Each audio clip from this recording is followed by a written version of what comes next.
We here in Michigan just cannot complain about the weather. I think, according to my car, it was 37 degrees. It's a little bit cloudy, but 37 in December in Michigan is a pretty nice day. And so I hear that we may get some snow at the end of the week, but we'll let the Lord decide all of that. But boy, we're off to a great day today. We have our Christmas program for our school tonight, and we're looking forward to watching what the Lord is doing in this generation that He has privileged us with the opportunity to invest in and to care for and to love and to teach.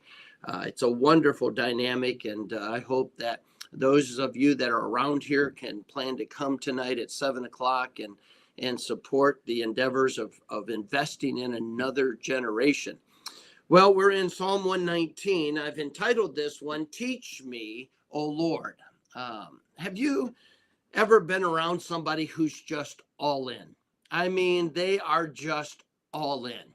Well, let me ask you the other side of it. Have you ever been around somebody who's just haphazardly involved? In other words, they're not really dedicated to it. They're not determined to do their best. They just kind of toy with the opportunity or toy with the responsibility, but they're just not all in. They're kind of serving their self in the sense that they just want it to come easy, or they don't care if it comes at all. They want it to be convenient, and if it's not going to be convenient, then they're not interested. They want to just be comfortable. They don't want anything that's going to require something more of them or a sacrifice of some sort. They just kind of want it all to happen. They don't want to have to do anything.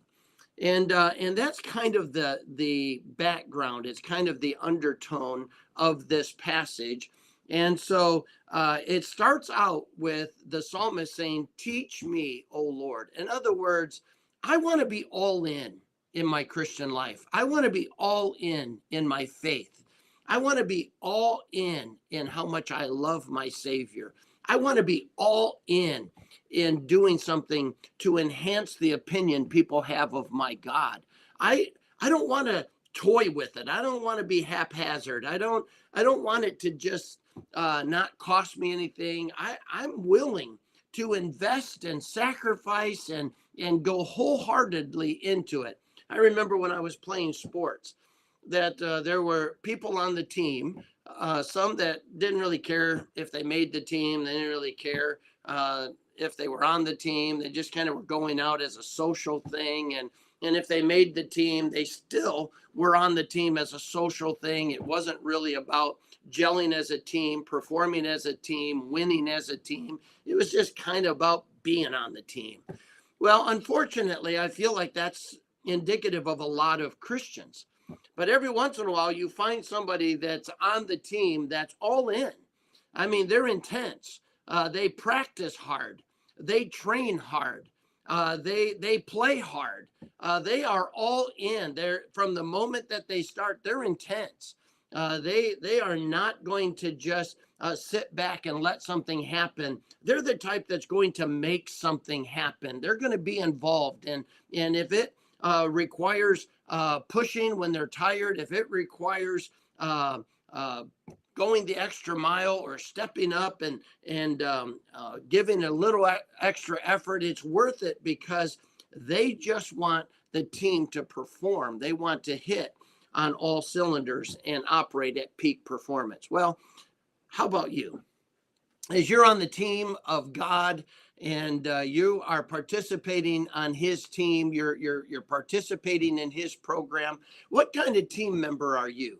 Are you the one that's all in? You're the one that's shaking things up. You're making things happen. You're all in. I mean, you see that there is a reason for your effort. There is a purpose for your drive. There is a desired result that you are pursuing after. Are you all in? Or do you find yourself kind of just there for the social? I just kind of hang out as long as it doesn't cost me anything, as long as it, doesn't rattle people too much. It doesn't require too much of me. I'll be on the team, but I just kind of want it all to happen. I don't want it to really cost me too much. Well, that's exactly where the psalmist is. So let's go through the text. Teach me, O Lord, the way of thy statutes, and I shall keep it unto the end. The psalmist said, if you'll teach me, God, I will pursue it with my whole heart. I'll be all in if you just tell me what it is I need to know. Give me understanding, and I shall keep thy law. Yea, I shall observe it with my whole heart. I'm gonna pursue it with everything I have. Make me to go in the path of thy commandments, for therein do I delight. Incline my ear unto thy testimonies, and not to covetousness. He's saying, you know what? I want to know God. I want to know my Savior in such a way where I'm not pursuing after things that don't matter. I'm not going to pursue after things that just will not matter in eternity. I don't want to pad my luxury life here on this earth and be bankrupt when I get to heaven. I just don't want to do that. So Lord, teach me and help me to understand what your word says, and keep me from covetousness.